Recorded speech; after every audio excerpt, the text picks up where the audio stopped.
Hi guys, welcome back to the channel. Continuing our top 15 series, we've got something special lined up for you today. I know so many of you have been asking for a customer reviews analysis for this one.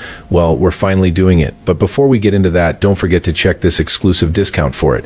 You can find the link in both the video description and the top comment below. Now let's not waste any more time and jump right into the details.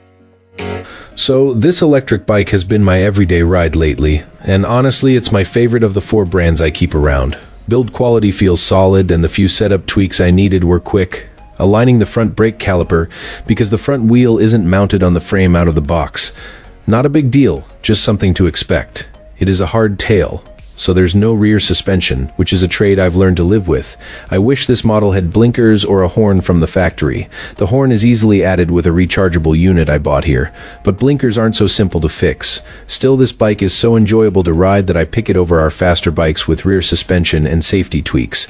The cruiser riding position puts your feet a little out in front, which is incredibly comfy for longer sessions. The lower storage space with the included bag and frame bag is surprisingly handy, and I can leave a small repair kit in the tank bag, while keeping the rest clear for groceries or gear. I've logged about 50 miles in the last few weeks because the weather has been rainy, but I love riding it enough to want to ride in the rain. If you're shopping online, you'll see this model is very similar to the Gotrax Ranger, except this one uses a 750 watt motor instead of 500, and it uses mechanical brakes instead of hydraulic. There's a clear trade-off here. Faster acceleration, yes, but braking isn't as strong as on the Ranger. The chassis, though, feels the same, and the ride speaks to how well it's put together. On the road, the power is immediate, and reaching about 25 miles per hour feels effortless, even on a few hills. The 20-inch fat tires grip well on pavement, gravel, or even grass, and they soak up bumps better than standard tires.